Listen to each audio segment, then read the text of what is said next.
When I look at the failures that got encrypted on my resume over the journey of life, I can see a clear pattern. And the pattern were those voices in my head that pushed my thinking in a certain direction, which had a direct impact on what I ended up creating at that point. As a 14-year-old, I had a very weak eyesight. Year after year, I remember going to the eye hospital. The doctor will come and tell you that your eyesight has gone down further by a few points. As a little child, the voices in my head started telling me that the day is not far when I will go blind. And these colors that I see, the grass, the trees, the books, they will all go bleak. So there's no point dreaming about the future. You can imagine the impact it would have had on a 14-year-old. I grew up 18-year-old, wearing thick specs, and those specs, they covered half of my face. And the voices in my head now started telling me that I am different from the other girls who were fun, who were beautiful, who were pretty. I was not lovable. Nobody wanted to be with me. And these voices pushed me slowly towards loneliness, sadness. I felt rejected in myself without even trying to be fun. And this was happening at the time when I was a school topper. I was doing extremely good in studies, but that's it. Outside that, I had no identity because I was not beautiful like the other girls of my age. Now I'm 21.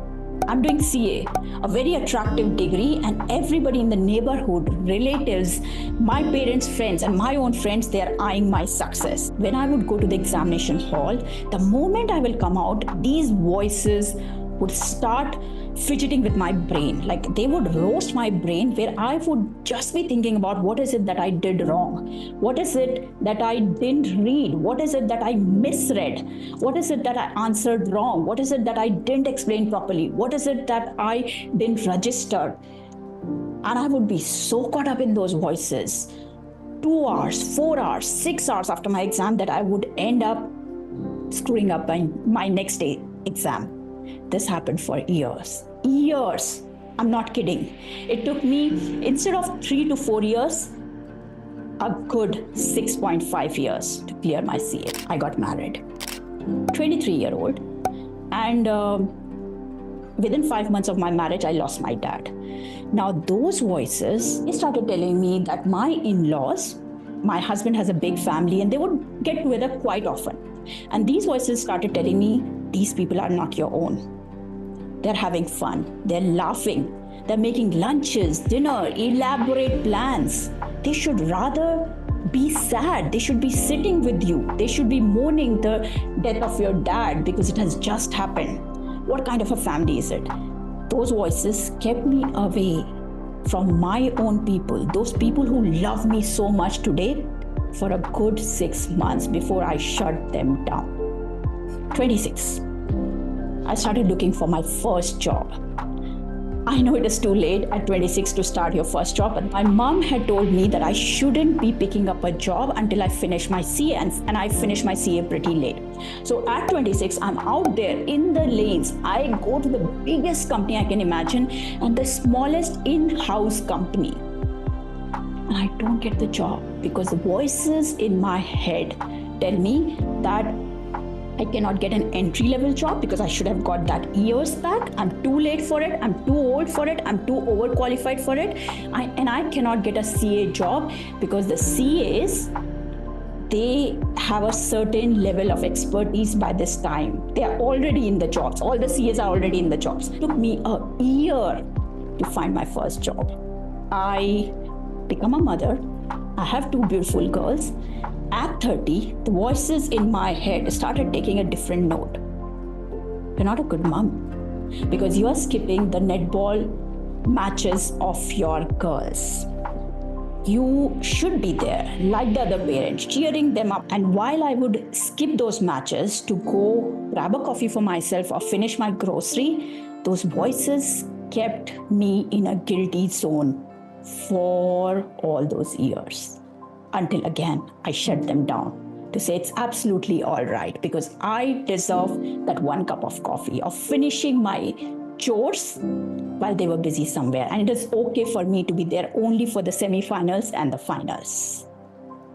At 14, as I'm sitting in those rooms, in those boardrooms, steering committee meetings, those voices start telling me, you're not good enough. You don't know enough. You're the least experienced out of all these people who are sitting around the table. And one day they will find out. One day they will find out that you shouldn't be here. And these very voices brought that catastrophic event in my life where my company kicked me out. Finally, seeing me engrossed in those voices for 5 years. All right, I work on myself. I get coaching from the best in the world and I gather my feet once again. They are used to me giving space to them at the wrong times. Well, these voices tell me you don't have anything to contribute. You're not as capable as the other coaches. They've had enormous successes. What success do you have? Last 5 years, it has been bad mediocrity for you. What can you give to the other people? I remember shaking with stress, anxiety, fear when a CXO reached out to me on LinkedIn. Person reached out, but the voices in my head are playing in the playground of my mind, telling me that I'm setting myself up for failure. That person ended up being my longest client because of the value that I gave to that person. The game changed only when I shut down those voices and I said that my mediocrity has been my biggest strength. The pain I have gone through for the last 5 years, that has been amazing because the other wins, the outstanding ratings and all those things, they only showed me a part of the picture. It was the failure that made my story complete. And that enables me to give my best to the people because now I understand their pain. The voices in our head, they meddle up with our peace, our tranquility, with our self-worth all the time. So what do I want you to do? I want you to create your failure resume. Think about all the failures that you had in life so far.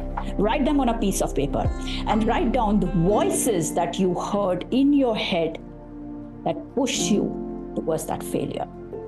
I'll come up with a solution in a separate video, but for now, focus on creating your failure resume.